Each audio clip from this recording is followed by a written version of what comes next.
ವೀಕ್ಷಕರೇ, ಇದು ಕಲ್ಯಾಣ ಕರ್ನಾಟಕ ಕನ್ನಡ ಸುದ್ದಿ ವಾಹಿನಿ. ನಾನು ನಿಮ್ಮ ಅಯ್ಯನಗೌಡ. ಇಂದು ವಿಜಯನಗರ ಜಿಲ್ಲೆ ಹೂವಿನಹಡಗಲಿ ಶಾಸಕರಾದಂತಹ ಕೃಷ್ಣ ನಾಯ್ಕರವರು ತುಂಗಾಭದ್ರಾ ನದಿಗೆ ಸಿಂಗ್ಟಾಲು ರೈತ ನೀರಾವರಿ ಯೋಜನೆ ಒಂದು ಬ್ಯಾರೇಜ್ ಏನಿದೆ, ಆ ಬ್ಯಾರೇಜಿನ ಬಳಿ ತುಂಗಭದ್ರಾ ನದಿಗೆ ಬಾಗಿನವನ್ನು ಅರ್ಪಿಸಿದರು.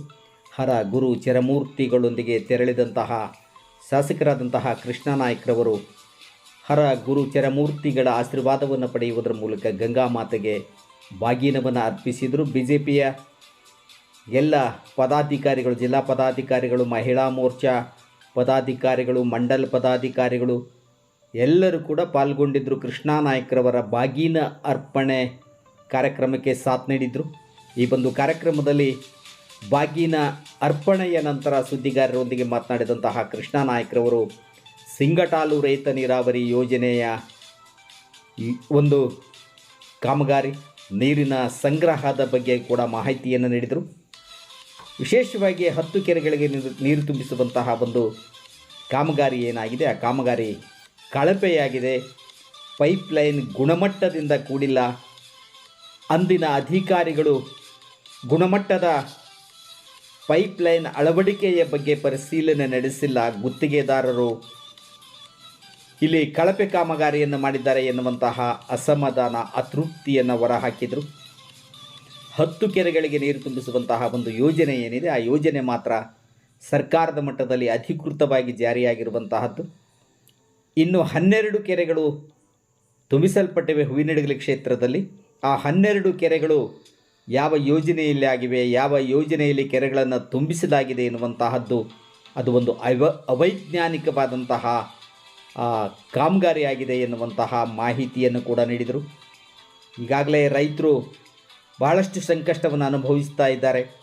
ರೈತರಿಗೆ ಕೆರೆಗಳಿಗೆ ನೀರು ತುಂಬಿಸಬೇಕು, ಬೋರ್ವೆಲ್ ಜಲ ಇಂಪ್ರೂವ್ ಆಗಬೇಕು. ಆ ಕಾರಣಕ್ಕಾಗಿಯೇ ಕೆರೆಗೆ ನೀರು ತುಂಬಿಸುವಂತಹ ಒಂದು ಕಾಮಗಾರಿ ಅನುಷ್ಠಾನಗೊಂಡಿದ್ದು. ಆದರೆ ಪೈಪ್ಲೈನ್ ಕಾಮಗಾರಿ ಕಳಪೆಯಾಗಿರೋದ್ರಿಂದ ಎಲ್ಲೆಂದರಲ್ಲಿ ಪೈಪ್ ಹೊಡಿತಾ ಇವೆ, ರೈತರ ಹೊಲಗದ್ದೆಯಲ್ಲಿ ಲೀಕ್ ಆಗುತ್ತಾ ಇವೆ ಎನ್ನುವಂತಹ ಒಂದು ಅಸಮಾಧಾನ, ಅತೃಪ್ತಿಯನ್ನು ಕೂಡ ಶಾಸಕರಾದಂತಹ ಕೃಷ್ಣ ನಾಯ್ಕರವರು ವ್ಯಕ್ತಪಡಿಸಿದರು.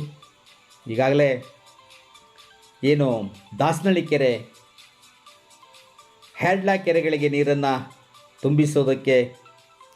ತುಂಬಿಸುವಂತಹ ಒಂದು ಕಾರ್ಯ ನಡೆದಿದೆ. ಪೈಪ್ಲೈನ್ ಕಳಪೆಯಾಗಿರೋದ್ರಿಂದ ಪೈಪ್ಲೈನ್ ಲೀಕ್ ಆಗ್ತಾ ಇವೆ ಎನ್ನುವಂತಹ ಅತೃಪ್ತಿಯನ್ನು ವ್ಯಕ್ತಪಡಿಸಿದರು. ಬನಿಕಲ್ಲು, ಕೋಡಿಹಳ್ಳಿ ಕೆರೆಗಳಿಗೂ ಕೂಡ ನೀರನ್ನು ತುಂಬಿಸುವಂತಹ ಪ್ರಯತ್ನ ನಡೆದಿದೆ. ಅಲ್ಲಿಯೂ ಕೂಡ ಕಳಪೆ ಕಾಮಗಾರಿ ತನ್ನ ಅಟ್ಟಹಾಸವನ್ನು ಮೆರೀತಾ ಇದೆ ಎನ್ನುವಂತಹ ಒಂದು ರೀತಿಯ ತಣ್ಣನೆಯ ಆಕ್ರೋಶವನ್ನು ವ್ಯಕ್ತಪಡಿಸಿದರು. ಹಾವೇರಿ ಜಿಲ್ಲಾಧಿಕಾರಿಗಳು, ಗದಗ ಜಿಲ್ಲಾಧಿಕಾರಿಗಳು, ವಿಜಯನಗರ ಜಿಲ್ಲೆಯ ಜಿಲ್ಲಾಧಿಕಾರಿಗಳು, 3 ಜಿಲ್ಲೆಯ ಜಿಲ್ಲಾಧಿಕಾರಿಗಳು ಕೂಡ ಸಭೆಯನ್ನು ನಡೆಸುವುದರ ಮೂಲಕ ನೀರಿನ ಸಿಂಗ್ಟಾಲು ರೈತ ನೀರಾವರಿ ಯೋಜನೆಯ ನೀರಿನ ಸಂಗ್ರಹದ ಮಟ್ಟ ಏನಿದೆ, ಆ ಮಟ್ಟದ ನೀರನ್ನು ನಿಲ್ಲಿಸುವಂತಹ ಕೆಲಸವನ್ನು ಮಾಡಬೇಕಾಗಿದೆ. ಆ ಕೆಲಸ ಆಗಬೇಕು, ಆ ಕೆಲಸವನ್ನು ಮಾಡ್ತೀನಿ ಎನ್ನುವಂತಹ ಭರವಸೆಯನ್ನು ನೀಡಿದರು. ಬಹಳಷ್ಟು ಅಸಮಾಧಾನ, ಅತೃಪ್ತಿ ವ್ಯಕ್ತಪಡಿಸಿದರು ಕೃಷ್ಣ ನಾಯ್ಕರವರು. ರೈತರಿಗೆ ಅಗತ್ಯ ಇದೆ, ಅವರ ಬೋರ್ವೆಲ್ಗಳು ನೀರು ಇಂಪ್ರೂವ್ ಆಗಬೇಕು. ಆದರೆ ರೈತರು ಕೂಡ ತಪ್ಪು ಮಾಡ್ತಾ ಇದ್ದಾರೆ. ತಮ್ಮ ಹೊಲಗಳಿಗೆ ನೀರು ಹರಿಸಿಕೊಳ್ಳೋದಕ್ಕೆ ಪೈಪ್ಗಳನ್ನು ಹೊಡಿತಾ ಇದ್ದಾರೆ ಎನ್ನುವಂತಹ ಒಂದು ಮಾತನ್ನು ಕೂಡ ಹೇಳಿದರು. ಎಲ್ಲರೂ ಕೂಡ ಸಹಕರಿಸಬೇಕು. ಯಾವುದೇ ಒಂದು ಅನುಷ್ಠಾನ ಆಗಬೇಕು, ಒಂದು ಕಾಮಗಾರಿ ಅದು ಸಮರ್ಪಕವಾಗಿ ಅನುಷ್ಠಾನ ಆಗಬೇಕಂದ್ರೆ ಎಲ್ಲರ ಸಹಕಾರವೂ ಕೂಡ ಬೇಕು ಎನ್ನುವಂಥ ಮಾಹಿತಿಯನ್ನು ನೀಡಿದರು. ಈಗಾಗಲೇ 3-4 ವರ್ಷಗಳಿಂದ ಏನು ಒಂದು ನಿರ್ವಹಣೆ, ಈ ಯೋಜನೆಯ ಕಾಲುವೆ ದುರಸ್ತಿ ಸೇರಿದಂತೆ ನಿರ್ವಹಣೆಗೆ ಅನುದಾನ ಬಿಡುಗಡೆಯಾಗಿಲ್ಲ. ಆದರೆ ಇತ್ತೀಚೆಗೆ ನಾನು ಸರ್ಕಾರದ ಮೇಲೆ ನೀರಾವರಿ ಇಲಾಖೆ, ನೀರಾವರಿ ಸಚಿವರ, ಬೃಹತ್ ನೀರಾವರಿ ಸಚಿವರ ಗಮನವನ್ನು ಸೆಳೆಯುವುದರ ಮೂಲಕ 4 ಕೋಟಿ ರೂಪಾಯಿ ಅನುದಾನವನ್ನು ಬಿಡುಗಡೆಗೊಳಿಸಿದ್ದಾರೆ. ಶೀಘ್ರದಲ್ಲೇ ಕಾಲುವೆ ದುರಸ್ತಿಗಳು, ಏನು ಕಾಲುವೆ ಸ್ವಚ್ಛತೆಗಳ ಕಾಮಗಾರಿ ಕೂಡ ಆರಂಭಗೊಳ್ಳಲಿದೆ ಎನ್ನುವಂತಹ ಮಾತನ್ನು ಹೇಳಿದರು. ಬನ್ನಿ ಕೃಷ್ಣ ನಾಯ್ಕರವರು ಮಾತನಾಡಿದ್ದಾರೆ, ಬಾಗಿನ ಅರ್ಪಿಸಿ ಕೇಳೋಣ.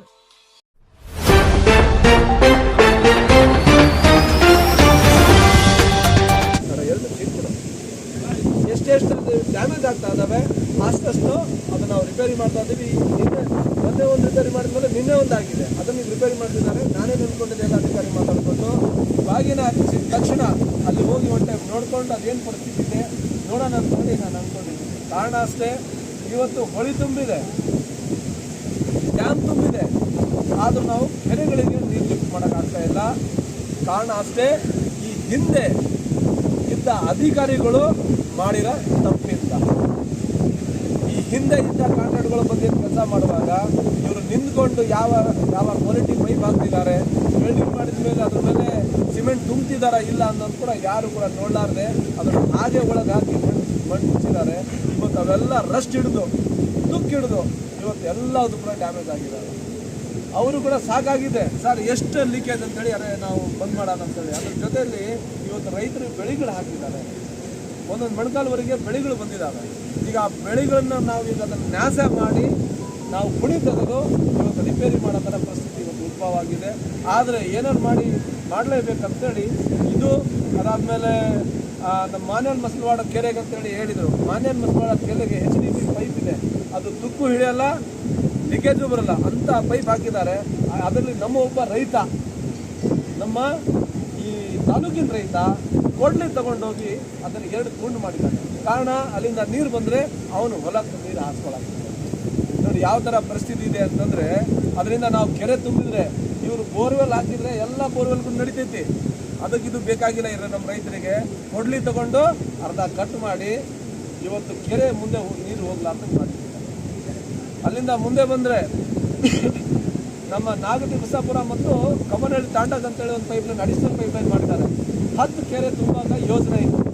10 ಕೆರೆ ತುಂಬ ಯೋಜನೆಯಿಂದ ಮತ್ತು 12 ಕೆರೆಗಳು ಅಡಿಷನಲ್ ಆಗಿ ತುಂಬಕ್ಕೆ ಯಾವುದೇ ಯೋಜನೆ ಇಲ್ಲ. ಆ ವೈಜ್ಞಾನಿಕವಾಗಿ ಸೈಂಟಿಫಿಕ್ಲಿ ಅಲ್ಲ, ಅದು ಸೈಂಟಿಫಿಕ್ಲಿ ಆಗಿರೋದು ಬರೀ 10 ಕೆರೆ ತುಂಬಕ್ಕೆ. ಯಾರೋ ಕೇಳಿದ್ರು ಯಾವ್ದು ಅನುದಾನ ಬಂತು, ಆಯ್ತು ಇಲ್ಲೊಂದು ಪೈಪ್ಲೈನ್ ತೊಗೊಂಡು ಹೋಗ್ಬಿಟ್ಟು ನಾವು ರೈತರು ಒಂದು ಹೊಲಕ್ಕೆ ನೀರು ತೊಗೊಂಡ್ಬಿಟ್ಟು ಇನ್ನೊಂದು ಹೊಲಕ್ಕೆ ಹೆಂಗೆ ತೊಗೊಂಡು ಹೋಗ್ತೀವಲ್ಲ ಆ ವೈಜ್ಞಾನಿಕವಾಗಿ ಇನ್ನೂ 12 ಕೆರೆಗಳಿಗೆ ಮಾಡಿದ್ದಾರೆ. ಇವತ್ತು ನಾಗತಿ ಬಸಾಪುರ ಕೆರೆ ತುಂಬಿದ ತಕ್ಷಣ ಮುಂದೆ ಕಮನಹಳ್ಳಿ ನೀರು ಕಳಿಸ್ಬೇಕಂದ್ರೆ ನಮ್ಮ ನಾಗತಿ ಬಸಾಪುರ ಗ್ರಾಮದ ರೈತರು ರೆಡಿ ಇಲ್ಲ ಮುಂದೆ ಅವ್ರಿಗೆ ನೀರು ಇಳಿಸೋಣ. ಯಾವುದೇ ಕೆರೆಗಳಿಗೆ ಪಂಪು ಮೋಟ್ರ್ ಹಾಕಬಾರ್ದು ಅಂತಿರುತ್ತೆ. ಆ ಕೆರೆ ತುಂಬಿದರೆ ಅಂತರ್ಜಲ ಹೆಚ್ಚಿಗೆ ಆಗಿ ನಮಗೆ ನಿರಂತರವಾಗಿ ನಾಳೆ ಬರಗಾಲ ಬಂದರೂ ಕೂಡ ಇದ್ದಾವೆ. ಆದರೆ ಇಷ್ಟು ಕೂಡ ನಮ್ಮ ರೈತರು ತಿಳುವಳಿಕೆ ಇಲ್ಲದೆ ಇವತ್ತು ಮುಂದೆ ನೀರು ಕೂಡ ಬೀಳಾದಾಗ ಅಲ್ಲಿ ತೊಂದರೆ ಮಾಡ್ತಿದ್ದಾರೆ. ಮುಂದೆ ನಮ್ಮ ಬನ್ನಿಕಲ್ಲು ಮತ್ತು ಚೀಕೋಡಹಳ್ಳಿ ಮತ್ತು ಹಿರೇಮಲ್ಲಂಗೇರಿ ಕೆರೆ, ಈ 3 ಕೆರೆಗೆ ಮಂದಳ್ಳಿ ಗ್ರಾಮ ಮೂಲಕ PSC ಪೈಪ್ ಅಂದರೆ ಕಾಂಕ್ರೀಟ್ ಪೈಪ್ಗಳು ಹಾಕಿ ಮುಂದೆ ಹಾಕಿದ್ರು. ಆ ಕಾಂಕ್ರೀಟ್ ಪೈಪ್ ಅಂತೂ ಕೂಡ ಸರಿಯಾಗಿ ಕೆಲಸ ಆಗಿಲ್ಲ. ಹಾಗಾಗಿ ಮುಂದೆ ಆ ಕೆರೆಗೆ ನೀರು ಪಂಪ್ ಮಾಡಿದರೆ ಆ ಸಿಮೆಂಟ್ ಪೈಪ್ಗಳು ಕಿತ್ಕೊಂಡು ಹೊಲದಲ್ಲಿ ನೀರು ಲೀಕೇಜ್ ಆಗ್ತದೆ. ನಾನು ಒಂದು ಹೋಗಿ ರೆಡಿ ಮಾಡಿ ಬಂದಿದ್ದೆ, ಮತ್ತೆ ಇನ್ನೊಂದು ಓಪನ್ ಆಯ್ತಂದ್ರು. ಹಾಗಾಗಿ ಅಧಿಕಾರಿಗಳು ಸರ್ ಈ ಥರ ಫೇಲ್ ಆಗಿದೆ, ಆ ಸಿಮೆಂಟ್ ಪೈಪ್ ಎಲ್ಲ ತೆಗೆದು ಕೆಮ್ಮಣ ಪೈಪ್ ಹಾಕಿದರೆ ಅದು ಶಾಶ್ವತ. ಆಮೇಲೆ ಈ ನಮ್ಮ ದಾಸನಹಳ್ಳಿ ಮತ್ತು ಹ್ಯಾಡ ಕೆರೆಗಳಿಗೆ ತುಂಬೋದೇನಿದೆ, ರಸ್ಟ್ ಹಿಡ್ಕೊಂಡು ಏನು ಎಲ್ಲ ಕಡೆ ಲೀಕೇಜ್ ಆಗ್ತಾ ಇದೆ, ಅದನ್ನು ನಾವು ಬೇರೆ ಪೈಪೇ ಚೇಂಜ್ ಮಾಡ್ಬೇಕು ಸರ್ ಆ ಪೋರ್ಷನ್ನು, ಇಲ್ಲಾಂದರೆ ಆಗೋದಿಲ್ಲ ಅಂತೇಳಿ ಏನೇನು ಸಮಸ್ಯೆಗಳಿದೆ ಅವೆಲ್ಲ ಬರ್ಕೊಂಡೆ. ನಾನು ಕೂಡ ನಿರಂತರವಾಗಿ ಅವರಿಗೆ ಅಧಿಕಾರಿಗಳಿಗೆ ಮೀಟಿಂಗ್ ಮಾಡೋದು, ನಮ್ಮ ಒಂದೊಂದು ಕೆರೆಗಳೊಂದು